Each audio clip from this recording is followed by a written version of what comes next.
Silav Rojbaşê var baş hevan nûçe hene me amedekirine di derbarê Rojavayê Kurdistanê, Îranê, rewşa wî Amerîkayê de. Em zana Amerîka gelekî ketiye zorê di şerê li hember Îranê de. Taybetî li tengava Hurmuzê aniha tengasiyekê pir ciddî heye. Gelek keştî li wê derê aniha asê mane lavayê Îranê dikin. Dibêjin keştî me serbest berde, em ne alîgirê Amerîkayê ne, em dixwazin bê alî bin. Keştî ji welatên Asyayê ne, ji welatên Kendavê ne, ka em binêrin rewş çi ye? Li Rojavayê Kurdistanê rewşekî hinekî balkêş heye ku dişibe Tirkiye yani dişibe siyaseta Tirkiye li hember Bakurê Kurdistanê. Di vê derê de em dibînin ku siyaseta ku aniha rêveberiya Demkiya Şamê bi rêve dibe ji aliyê dewleta Tirkiye ve tê bi rêve birin. Em wisa fehm dikin, wisa dibînin. Niha mesele çi ye? Mesele qayyum. Em hema biçin wê derê dîmen jî hene, ez hema dîmena jî amade bikim. Lê dîmenên pir çawan e xelkê serî hildaye li hember vê siyaseta dawî. Rewş bi vî şeklî hevanna.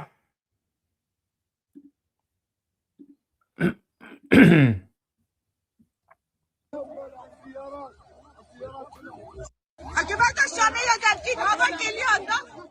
Ne çelebiye dumanı erişti gel bakayım. Hükümet Şam'ya derkin hava geliyor anda. Ne çelebiye dumanı. Niha em biçin Rojavayê Kurdistanê îro înternet li wê derê qut bibû. Gelek hevalê me hene dixebitin li Qamişloyê, li Kobanî, li deverên cudayî Rojavayê Kurdistanê lê ji ber ku înternet qut bibû me nikiribû xwe bîgihan dawan ji ber vê me nûçeyên xwe ji ajansan wergirtine. Rêveberiya Xweseriya Kobanê beyan kir ku rêveberên Çelebiyê ew navçeyekî girêdayî Kobanî ye û Sirrin jî wisa navçeyekî girêdayî Kobanî ye bê îradeyê gel hatine tayin kirin şaredarî. Da zanîn ku ev tevger ne li gorî peymana 29 çilê ye û entegrasyonê asteng dike. Daxuyaniya rêveberiya Xweser heye ez hema ji wara wî bixwînim. Paşê jî ez şîrovê we jî mereq dikim elbet. Dibêje daxuyanî li gorî peymana 29 çilê ya di navbera Hêzên Sûriya Demokratîk Qesedê û Hikûmeta Demkiya Sûriyê hate îmzêkirin divê entegrasyon bahata kirin û îradeya gelê herêmê bahata naskirin. Di heman demê de divê rêveberên saziyên ji aliyê xelkê herêmê yani rêveberên saziyan jî ji aliyê xelkê herêmê ve bahata tayin kirin. Ji xelkê herêmê nehate pirsîn tu tiştekî. Li ser vê bingehê Waliyê Hesekê hejmarekê ji rêveberên din ji nava xelkê parêzgehê hatin tayin kirin rast e lê belê ev pêvajo li herêma Kobanê nehate bicihkirin. Rêveberên saziyên herêmî ji derve têne tayin kirin yani bi şiklekî wekî qayyum e. Heta niha rêveberekî ji bo herêmê û rêveberên herêmê Sirrîn Çelebiye bê ku van biryaran bi xelkê Kobanê re nîqaş bikin hatine tayin kirin. Ev gavên ku ji aliyê rêveberiya parêzgeha Helebê ve hatine avêtin ne li gorî naveroka peymana nehê çilê ye. Çima basa Helebê dike ji ber ku Kobanî hevano girêdayî Helebê ye. Heleb jî girêdayî dewleta Tirkiye çeteyên Tirk ana li wê derê serdest in. Hukmê Colanî û hukmê rêveberiya Demkiya Şamê jî li wan nabe. Piştî ku rêveberiya parêzgeha Helebê rêveber ji bo saziyên navçeya Çelebiyê tayin kirin. Yani piştî ku rêveberiya Helebê şaredar rêveber ji bo saziyê navçeya Helebiyê tayin kirin, xelkê Kobanî, xelkê navçeya Çelebiyê li wan deran kom bûn, helwesta xwe nîşandan, protesto, çalakên protestoyê li darxistin, lêbelê hêzên ewlekariya hundirên ya Şamê, hêzên eskerî yên girêdayî hikûmeta Demkî bawêyekê tund müdaxele kirin, nehîştin ku milletê me daxuyanî jî bide. Ji vê zêdetir êrişî xelkê kirin, hewdan ku hinekan jî bixin bin çavan yani heta vê derê jî çûne. Em wekî rêveberî, wekî milletê Kobanî van kiryaran şermezar dikin, em bang li hikûmeta veguhêz ya Sûriyê dikin ku girêdayî xalên peymana 29 çilê be pêvajoya entegrasyonê li gorî wê bicih bîne em teqez dikin ku em ê ji bilî vê tiştekî din qebûl nekin. Tamam, baş e. Em ji bilî vê tiştekî din qebûl nakin. Hêza me ya tehdîtê çi ye? Mesela em qebûl bikin nekin wê çawa be ew werin wekî Tirkiye me bixibin çavan, ew biçin gorê me bişkinin, ew ê werin bavêjin ser malê me, gunê me talan bikin. Yani di destê me de hêz û quweta ku em bikaribin pêşî li wan bigirin heye. Mesele ev e. ne tenê li van herêman hevanno li deverên cuda ê Sûriyê jî aniha gelek kesan serî rakiriye hem çete dixwazin rêvebiriyê bi colanî re parve bikin hem nerazîbûna wan heye hem nerazîbûna xelkê heye. Millet kar dixwaze, millet îş dixwaze, millet birçî ye. Milletê dî dixwaze Sûriye bikeve rê. Lê aniha bihabûn gelekî zêde bûye. Wê rojê ez rastî nûçeyekê hatim yani wekê numûne goştê mirîşkê bi qasî Ewropayê biha ye. Yani hûn biçin goştê normal goştê sor ji xwe naykirin pir biha ye. Goştê mirîşkê kîloya wî weke li Almanyayê bi qasî 3 euro ye. Heta 4 euro jî hûn dikarin mecbûrin bikirin. Rewşekî bi vî şîklî heye. Millet serî rakiriye ka em binêrin ber vê ku derê ve diçe. Lê hêviya me ew e ku rêveberiya demkîya Şamê hilweşe.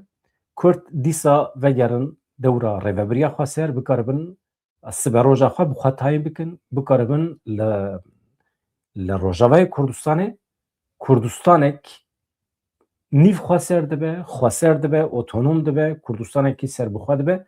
Lê çi dibe bila bibe milletê Kurd divê xwe bi xwe birêve bibe.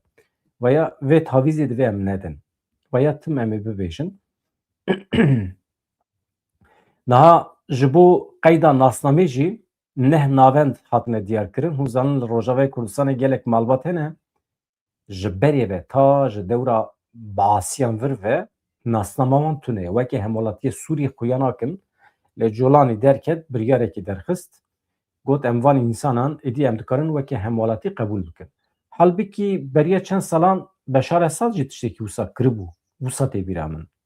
Yani ev çi ye? Madem ki Beşar Esad wisa kiribû çima colanî cardin tê ji nûva vê sîstemê derdixe.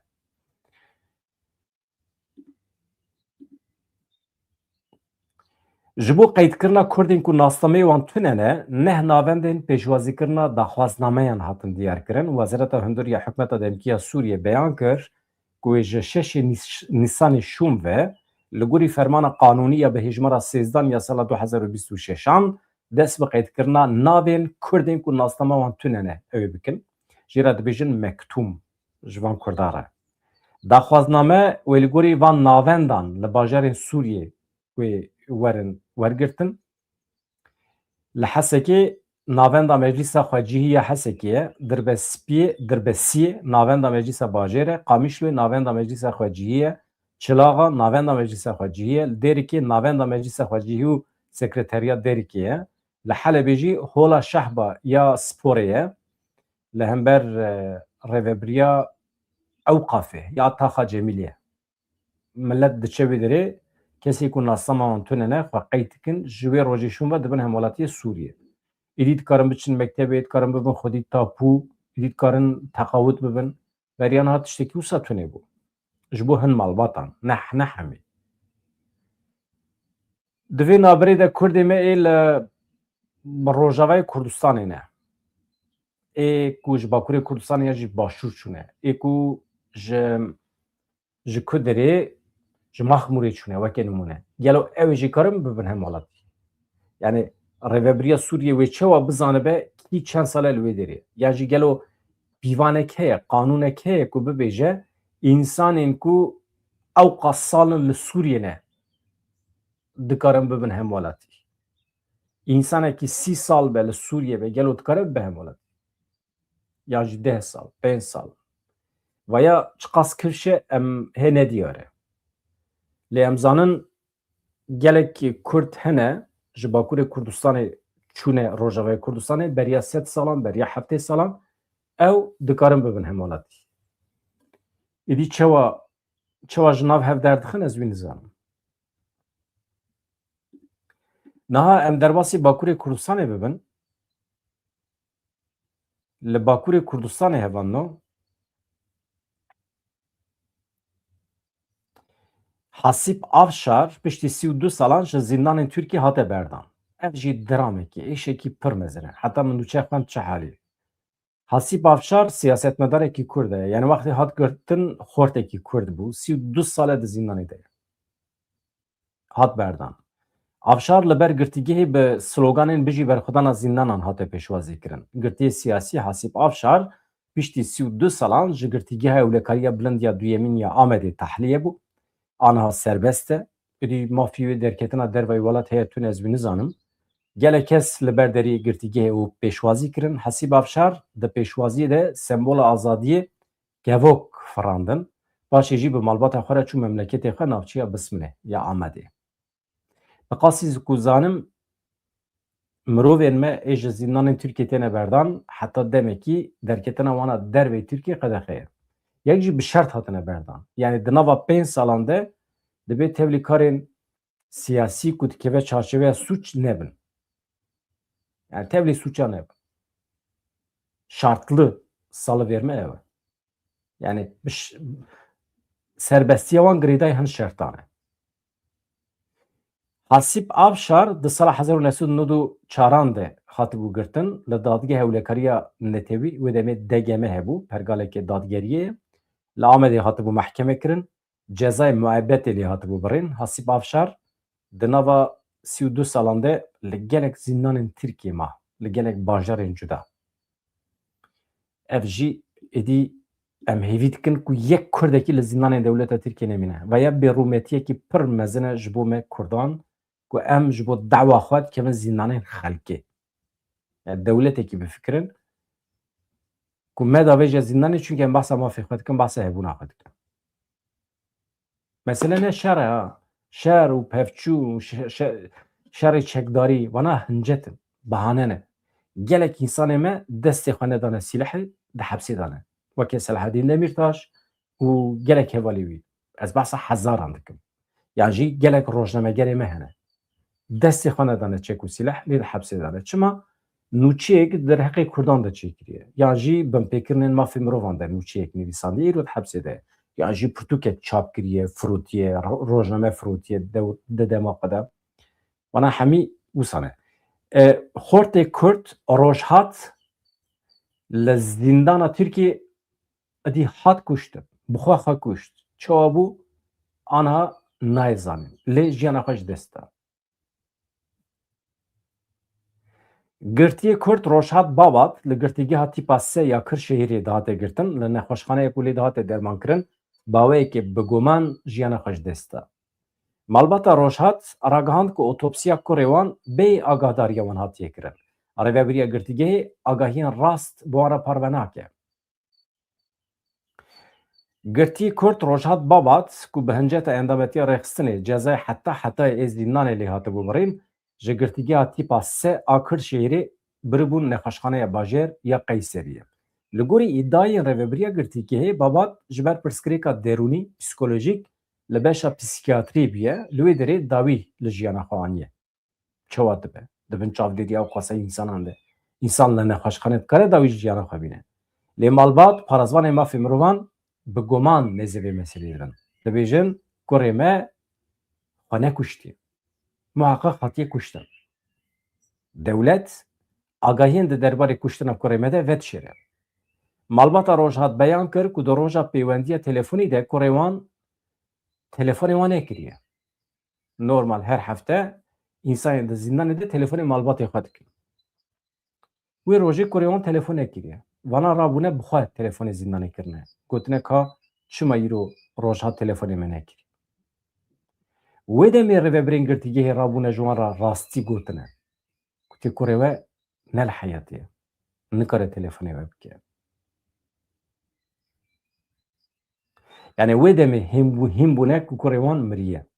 Yek ji xalên herî balkêş û gomanbar ew e ku malbatê beriya hefteyekî di sîstema tenduristiyê ya en nabiz de dîtine ku navê Rojhat Babat li beşa bilêz a nexweşxanê ji ber derzîna damaran hatiye qeydkirin. Hat femkirin?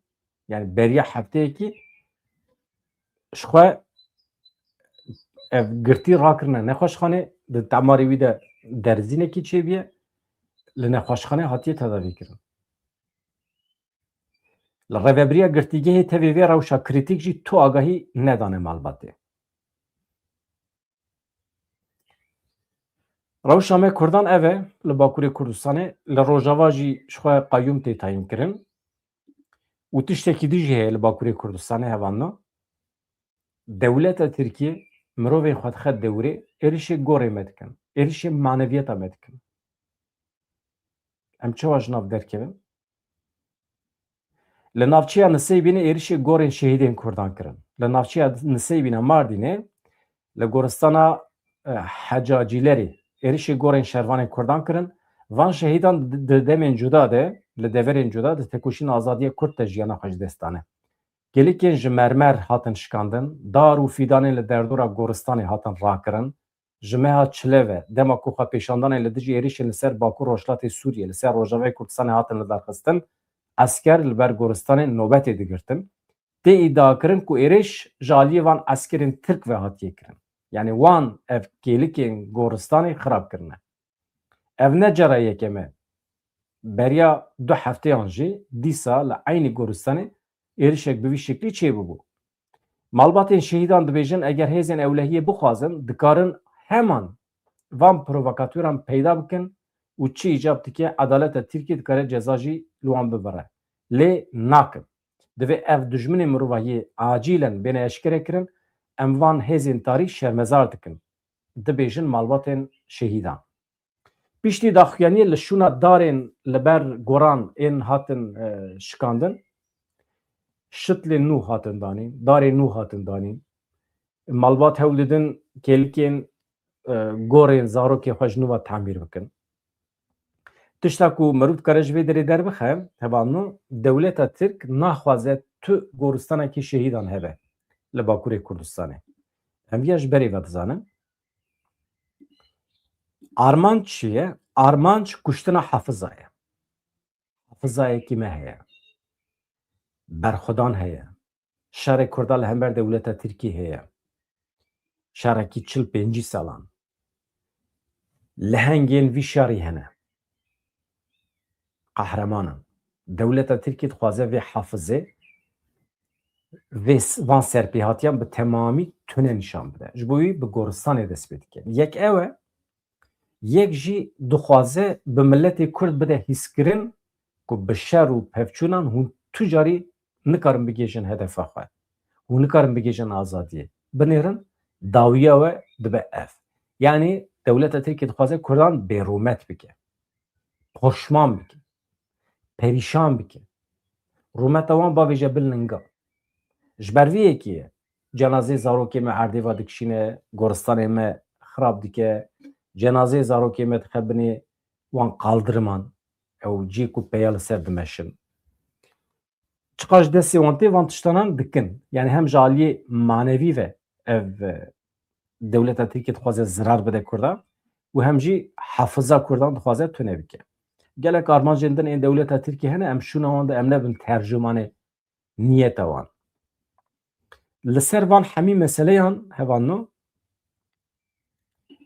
Heyeta Dem Partiyê çû Cem Numan Kurtulmuş serokê Parlamentoya Tirkiye aniha îro hevdîtinekî çêbû bi wan re. Armanc ew e ku li meclîsê qanûn derbixin, entegrasyon çêbibe, şervanên me ji çiyê dakevin, derbasî Bakurê Kurdistanê bibin. Armanc ew e ku bikaribin tevlî siyasetê bibin. Lê dewleta Tirkiye em zanin rê nade. Serokê Parlamentoya Tirkiye Numan Kurtulmuş li gel endamên Heyeta İmraliya Dem Partiyê Pervîn Buldan û Mehmet Sincar Civyan, Mithat Sincar Civyan ev hevdîtin li çapemeniyê girtî çêbû. Di derbarê Naveroka Civînê de agahiyên fermî nehatin belavkirin lê parlamentoyê fotoğrafekî hevdîtinê li ser medya civakî parve kir. Ev hevdîtin di demekî de ye ku piştî destpêkirina pêvajoya çareseriyê raya giştî li benda pêngavên nû ê siyasî ye. Raya giştî li bendê ye ku yasaya qanûnê nû derbikevin. Heyeta Dem Partî 27 adara borî yani ve adara yani çend roj beriya niha 27 adarê 2026 serdana grava İmraliyê kiribû bi Rêzdar Abdullah Öcalan re rûniştibû bi qasî 5 saatan hevdîtinekê pêkanî bû. Piştî hevdîtina 5 saatan daxuyaniyekî bi qasî deqeyek 2 deqe hebû. Ji raya giştî re parve kirin.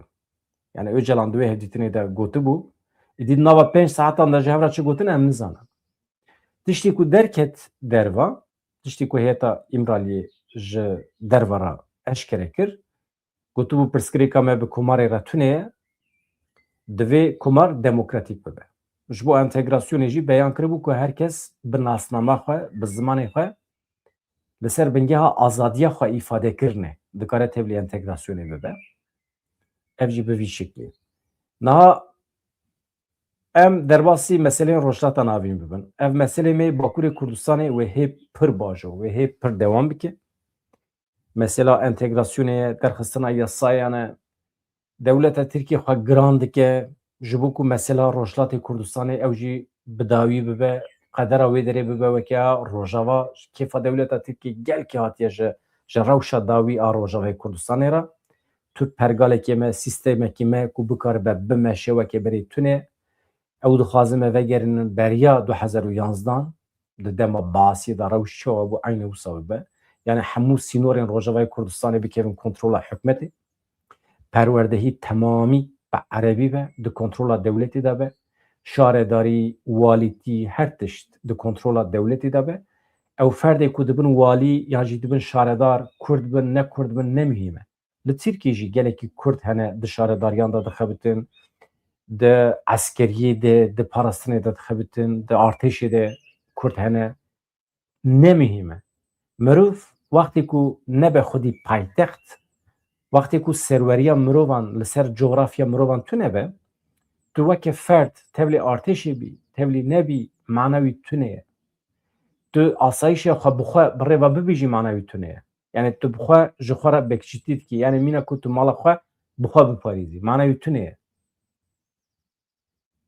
A mühîm tu bi zimanê xwe li gorî çanda xwe irf û adetê xwe tu dikarî perwerdeya xwe bi rêve bibî. Tu dikarî zarokê xwe bigînî. A mühîm ew e. A mühîm wextê ku li Şamê li deverên cuda ê Sûriyê gendelî, dizî, feqîrî çêbû, problem çêbû, tu herema xwe dikarî biparêzî ji wan gendeliyan, ji wan qirêjiyan, ji wî şerê. Tu yê bi çi biparêzî? Wextê ku aboriya Sûriyê xirab bû, tu bi aboriyekê alternatîf tu dikarî li ser piyan bimînî. Aboriyekê xwecihî, a li gorî xwe. Yani fabrikê te hebin, tu bi xwe xwe rêve bibî, petrola te hebe, tu bi xwe derbixî bazara cîhanê. Eger ev aliyê aborî ve ekonomîk ve eger tu nexweser bî, aliyê perwerdeyiyê ve tu nexweser bî, ji aliyê çekdarî ve artêşbûnê de tu nexweser bî, ez behsa asayişê nakim. Asayiş bekçîtî ye. İnsanekî dizî bike, tiştekî bike, ya jî şer û pevçûnekî piçûk hebe nava bajarekê de çi müdaxalet dikî vaya ne mesele ye. Ez behsa artêşê dikim. Yani wekî artêşekî wekî YPJ, YPG ku aydê rêveberiya xweser be û aboriya vê artêşê jî ne girêdayî Şamê be. Yani Şam kengê xwest divê maaşê wana qut neke, nikaribe qut bike. Divê aboriyekê yani ekonomiyekî serbixwe hebe. Ekonomiyekî xweser hebe. Eger ev tune bin, tu nikarî siber roja xwe tayîn bikî. Tu dikevî zehmetiyê. Kî rabe dikare êrişê te bike? Tirk, Ereb, Sûriye, İran, feq nake. Dron ser serê te dibarin. İşê te tune here lavayê Şamê bike bêje were min rizgar bike, were min xilas bike. Dünya alem zane ku ev îş wisa nabe. Niha hevan no.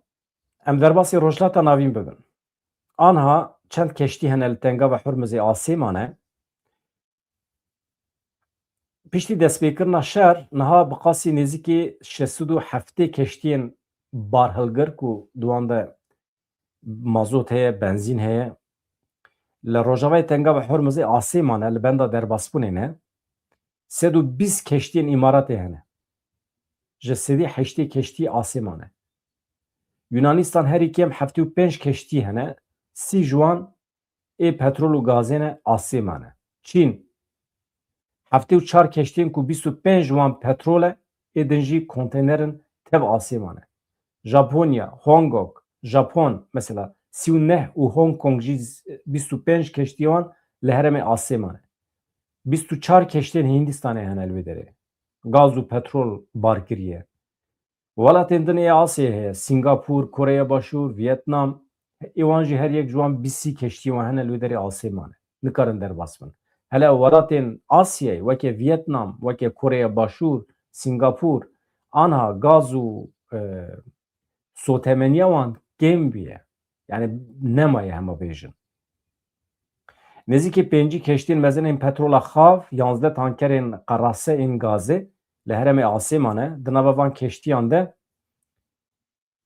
pişka şer a van welatan e tabî Koreya Başûr bi 7 keştiyan, Çîn û Japonya jî her yek bi 6 keştiyan, Yunanistan jî bi 5 keştiyan di vê lîstê de cih digirin. Niha keştiyên ku hatine hedefkirtin ji destpêka şer ve heta niha êrişî 24 keştiyan hatiye kirin. Gelek keştî hatin şewitandin we dît. Yek hebû 2 hefteya agrîwî ve nemirî. Niha Donald Trump Amerika gelek di zorê de ye. Di şerê li hember Îranê de bi tenê ma. İsraîl hêz û teqeta xwe pir kêm kiriye, wenda kir yani. Wan nizanî ku İran dikare ew xwesa li ber xwe bide. Aniha eger Amerika ji Îranê vekişe, di çavê dunya alemê de weke dewletekî têkçûyî tê dîtin. Eger bi Îranê re li hev bike, İran pê re li hev naye. Maye tam di nava meselê de asê maye. Ne dikare derkeve, ne dikare bimîne. Welatên kendavê zorê lê dikin, welatên Asyayê zorê li Amerîkayê dikin, dibêjin di rûyê tê de em bê elektrîk mane, em bê sotemenî mane, gaz û petrol. Aniha Amerîka bîye hedef gelekî tê rexnekirin ji aliyê qeda navnetewî ve. Amerîka çi dike, di vê yekê de welatên endamê NATOyê sûcbar dike. Dibê di rûyê we de ye em bi ser neketine. Tabî nabêje em bi ser neketine, lê welatên endamê NATOyê sûcbar dike. Almanya, Fransa, bi taybetî Fransa gelekî kiriye hedef ji xwe Trump. Niha welatên Ewropayê tehdît dike. Hincû wan sûcdar dike. Dibê heta niha hûn bi xêra min li ser piyane. Bi xêra min dibê Rûsya êrişê we nekiriye. Eger îro aboriya we, ekonomiya we baş e, tev ji ber îtîbara min e, ne ji ber îtîbara we ye. Ji ber vê yekê hûn mecbûr bûn bihatana li kendavê we piştgirî bida min li hember Îranê me Hurmuz bi hev re biparasta. Ama hûn nehatin. Dibê weke ceza ez ê jî Trump dibêje. Ez ê jî ji NATOyê derkim. Îje niha em bi hev re binêrin. Gelo Donald Trump wextê bixwaze dikare ji NATOyê derkeve. Wextê ji NATOyê derkeve welatên Ewropayê dikarin bi tena serê xwe NATOyê bidomînin. Em dibînin ku mesele neqas hêsan e. Donald Trump bi tena serê xwe ji NATOyê nikare derkeve. Du alî bürokrasî mesele lazim e. Du alî. Yek welatê endamê NATOyê divê hemî êrê bikin. Ya duyem Kongrê Amerîkayê divê êrê bike. Yani wisa hêsan ne. Trump bi tena serê xwe nikare. Serokê Amerîkayê Donald Trump ji hevalbendên xwe yên NATOyê gelekî aciz e divê çarçovê de. Van welatan rexne dike ku di şerê Îranê de piştgiriyê nedane Amerîkayê. Hin ji van welatan red kir ku beşdarî operasyonên ji bo ewlehiyya tengava Hurmuzê bibin. Trump got madem em ne bihevrane, çima em hêjî endamê NATOyê ne? Çima em bi hev re dimeşin di NATOyê de? Gelo Trump dikare biryarekê yekalî bide. Mîna ku Amerîka ji NATOyê derxîne. Em dibêjin gelekî zehmet e, çima yasayeke ku sala 2023 li Amerîkayê hate qebûlkirin, vekişîna yekalî ya serok ya ji NATOyê gelekî zehmet dike. Li gorî vê yasayê piraniya dengên Senatoyê lazim in. Çi ye? Ji 3 dengan 2 deng divê hebin. Ji sisiyan di 2 dengên Senatoyê lazim in. Yan jî divê Kongre yasayekê nû derbixe, di vê meseleya siyasî de ev îhtimal gelekî qels e. Yani êdî Trump nikare ji NATOyê derkeve. Heta niha mümkün e yani ne mümkün e lê Amerîka dikare çi bike? Amerîka nikare ji NATOyê derkeve rast e, lê dikare hêza xwe ya di nava NATOyê de hinekî kêm bike. Çek û silahên xwe kêm bike, bütçeya ku îcab dike ne de NATOyê di vê çarçovê de dikare tev bigere. Yani hêza xwe ya NATOyê bikişîne. û welatên Ewropayê mecbûr bike ku ya Amerîkayê derxînin yan jî li gorî Amerîkayê tevbigerin. NATO sala 1949 hate avakirin, armanca wê ya ewil parastina Ewropayê li hember gefên Yeketiya Sovyetan bû. Bi demê re ev hevpeyman bû hevkariyekê siyasî û eskerî ya di navbera Amerîka û Ewropayê de.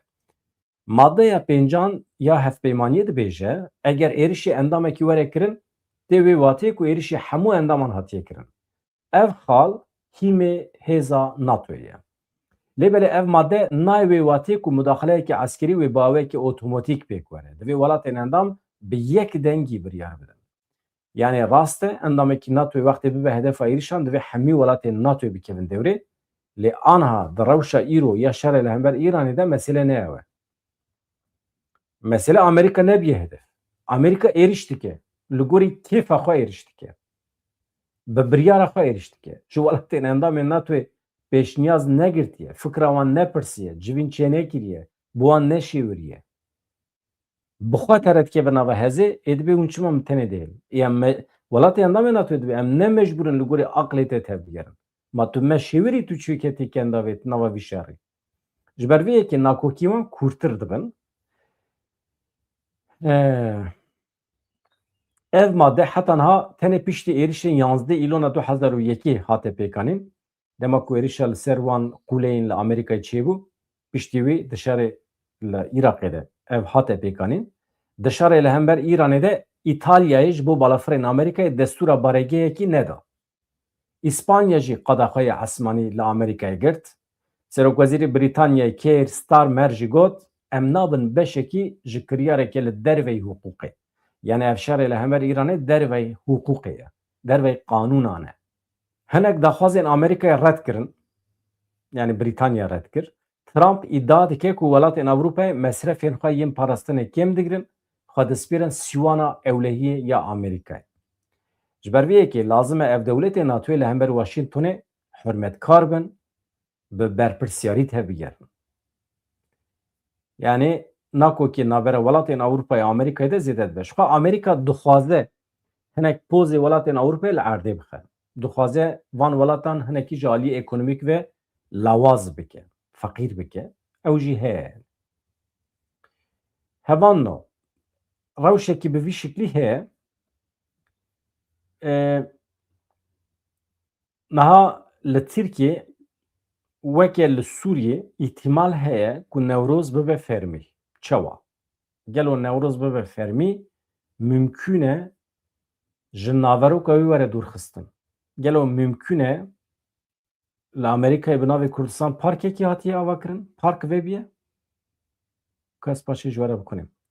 Pêşî basa Newrozê bikin. Newroz eger li Tirkiye bibe fermî wê çawa be? Niha hûn zanin hin derdor hene ji bo watiya Newrozê dibêjin roja nû, sala nû a milletên Rojhilata Navî ne li gorî xwe watiyekî lêbar dikin. Roja yekem ya biharê ye. Gul û çîçek vedin, xweza geş dibe, daristan geş dibin. Her tişt ji nû ve zindî dibe. Ew roja nû ye. Newroz. Lê ji bo Kurdan watiya Newrozê hinekî cudatir e. Sembola azadiyê ye. Yani rizgarbûna ji deheqan e. Dehaq xwedî rêveberiyên zalim e. Rêvebirekî zalim e. Em zaliman baş nas dikin. Wextê ku mirov tê dikoşe, şer dike li hember van zaliman, mirov bi ser dikeve, ew îşaretê serkeftinê ye. Tu agir pê dixî, dîlan digirî, dans dikî, diqêrê, şabûna xwe beyan dikî. Yani ew roja rizgariya ji zulmê, roja kuştin û têkbirina deheqan, ew roja azadiyê tê ye. Ji bo Kurdan watiya Newrozê sembola berxwedanê ye. Sembola serkeftinê ye. Sembola têkbirina zaliman e. Mesela bihar û gul û çîçek û geşbûn ev meselekî xwezayî ye. Roja ku Newroz ji watiya xwe ya esasî ya berxwedan, serhildan, serkeftin were dûrxistin û bibe roja destpêka biharê, bizanibin ku naveroka Newrozê tê vala kirin. Tirsa me ew e ku watiya Newrozê were guherandin. Eger Newroz bibe fermî, gelo mümkün e tiştekî wisa çê bibe. Cîgirê Serokê Giştî AKP Kürşat Zorlu beyan kir ji bo ku 21 Adarê cejna Newrozê bibe tatil, tatilekî fermî, bibe rojekî fermî, dibe wan dest bi amadekariyên teknîkî kirine. Ji bo me Kurda baş e, lê divê em xwedî li watiya Newrozê derbikevin. Di serdema me a teze da di van salên dawiyê de Mazlum Doğan bi berxwedana xwe ya li zîndana Amedê li hember teslîmiyetê watiyeke nû li Newrozê bar kiriye.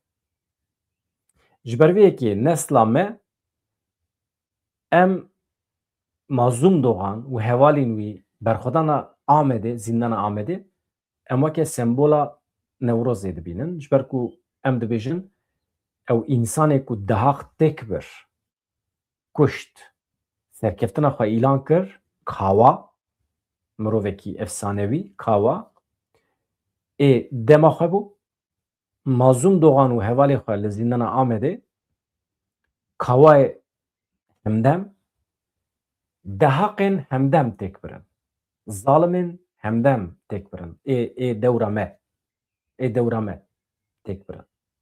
Rêvebirên îro yên dewletên dagirker hemî ji bo me dihaq in. Ê dixwazin me têk bibin, ê ku bi xwîna ciwanên me xwe xwedî dikin, ew dihaq in. Yani em wisa sembolîze dikin watiya Newrozê. Rêvebirên dagirkerên me dihaq in, şoreşgerên me jî kawan e, em wisa tekoşîna xwe didomînin heta ku em bigêjin azadî. Eger em bigêjin azadî, welatekî me serbixwe çê bibe, paytextek me çê bibe, serweriya me ya coğrafîk çê bibe, mektebê me, dibistanê me çê bibin. Wê demê em ê Newrozê weke roja berxwedanê pîroz bikin û em ê wisa bidomînin heta hetayê. Wê demê em dikarin li welatê xwe Newrozê bikin cejna fermî. Wê demê mana xwe heye. Ama aniha weke dewleta Tirkiye, mesela Cîgirê Serokê Giştî AKP dibêje, Kürşat Zorlu, eger weke roja yekem ya biharê were îlan kirin û pîroz kirin, ji watiya Newrozê were dûrxistin, ji watiya esasî ya Newrozê were dûrxistin, heyf e. Yani vî kesî di bernameyekî televizyonê de beyan kir, vê amedahiyên ji bo pênasêkirina Newrozê wekî cejnekî fermî hatiye destpêkirin, xebat hatiye destpêkirin, ew ê bibe roja tatilê. Eger ev xebat bigêjin encamê, di parlamentoyê de eger bibin yasa wê Newroz li Tirkiye li Bakurê Kurdistanê cara yekem di salnameya fermî de weke roja betlamine, yani tatîla fermî wê cih bigire. Çawa çêbû Koma Dem Partiye û CHP pêşniyaz li parlamentoya Tirkiye kiribûn ku Newrozê bikin fermî. Yani dibe ku di demekî nêz de parlamento vê mijarê bîne rojeva xwe û li ser nîqaş bike veya mümkün e hevanna. Gava din mijwara got li Amerîkayê navê parkekî kirine Kurdistan ama em bi van tiştana dibê xwe nexapînin. Mesela me pir ciddiye, pêdiviya me bi piştgiriya welatên Ewropa heye, pêdiviya me bi Amerîkayê heye, alîkariya welatên Ereb, muheqeq miletê me divê li ser coğrafya xwe serwer be, xwedî paytext be, bibe otoriteyeke siyasî li welatê xwe. Irf û adetê me cuda ye ji Ereban ji Tirkan. Em li gorî irf û adetê xwe dibê yasayek ava bikin, qanûnek, destûrekê bingehîn ava bikin. Hebûna neteweyekî weke hebûna mirovekî zindî ye. Bi zimanê xwe, irf û adetê xwe, çand û kültûra xwe, bi rabordiya xwe, bi dîroka xwe û bi siberoja xwe. Ev netewe dibe netew. Eger em daxilê Tirkan bibin, daxilê Ereban bibin, Faristan bibin, em weke şexs li dunyayê dimînin, rast e, lê weke netew em dimirin. Sedî sed. Roj bi roj ewladên me wê asîmîle bibin.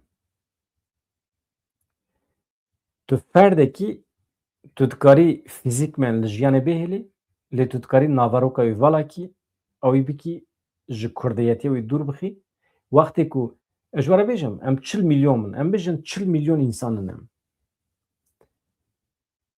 Mesele ne ew e ku 5 kes, 10 kes, 10 milyon asîmile bibin. Dikarin asîmile bibin. Dikarin bi riza dilê xwe jî bibin Tirk. Ne mesele. Mesele ne di wê derê de ye. Mesele tu bi sîstemek datînî, tu bi wê sîstemê netewa Kurd bi temamî tune dihesibînî. Yani Kurd ne netewe, Kurd li holê tune ne. Eger pergalekî wisa bikeve faaliyetê, em weke netew ji holê radibin. Dî em dibin ferdên dewletên cîranên xwe. Em dibin hemolatiyên Tirkiyê, hemolatiyên Sûriyê. Heta niha ji xwe em wisa bûn. Yani guherîn çênabe.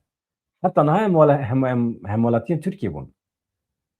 Mal û milkê me heye li Tirkiye, Antalya, İzmirê, li Stenbolê, Enqerê. Em diçin tên, em dikarin bibin memûr.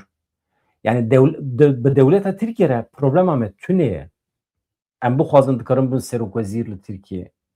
Ya Selaheddin Demirtaş bahate hilbijartin. Zêdetir însana dengê xwe bide, dibû başbakan. Dikarî bû serokkomar jî, bû namzet jî. Problema me ne ew e. Li Tirkiye îro pergala heyî ya ku ta ji salê şêstî vir ve heye, pergalekî ji xwe hebûna Kurdan weke şexis ji xwe qebûl dike, problem tune ye. Ama niyeta me cuda bû. Ka me got em ji xwe re dewletekî Kurdistanî ava bikin, ji bo wî me têkoşîn da dest pê kirin, di wê manê de dibêjim. Yani me têkoşîn ji bo em netewa Kurd li ser piyan bigirin, daîmî bikin. Têkoşîna Kurdistanê hatibû dest pê kirin. Serhildanên li Kurdistanê hatibûn dest pê kirin. Yani wekî din bi dewleta Tirkiye ji xwe problema me tune ye. Eger em dengê xwe nekin. Eger em tê nekoşin qet problema me çênabe bi dewletê re. Bi Sûriyê re jî çênabe. Na tu dengê xwe nekî, tu bibî hemolatiyekî maqûl ê Tirkiye, hemolatiyekî maqûl ê Sûriyê. Yani çima qarşî te bibin? Na. Yani tu dikarî bibî her tişt. Wextê tu dawa netewbûnê nekî. Ez xatir ji we dixwazim hevanim. Di mesajê we de çi heye nizanim. Ez li mesajê we dinêrim, peyamê we dinêrim. Yani em hêvî dikin hevano. Em bawer dikin ku di demên pêş me de konjonktûra siyasî ya Rojhilata Navîn biguhere. Hikûmeta Tirkiye hilweşe. Nesla nû ya Tirkiye were ser desthilatariyê. Li Sûriyê ev hikûmeta kevneperest hilweşe. Li Îranê dîsa bi vî şiklî atmosfera siyasî ya Rojhilata Navîn biguhere û qirar bidin ku ji Kurdan re dewletekî serbixwe lazim e. Em hêviya tiştekî wisa ne.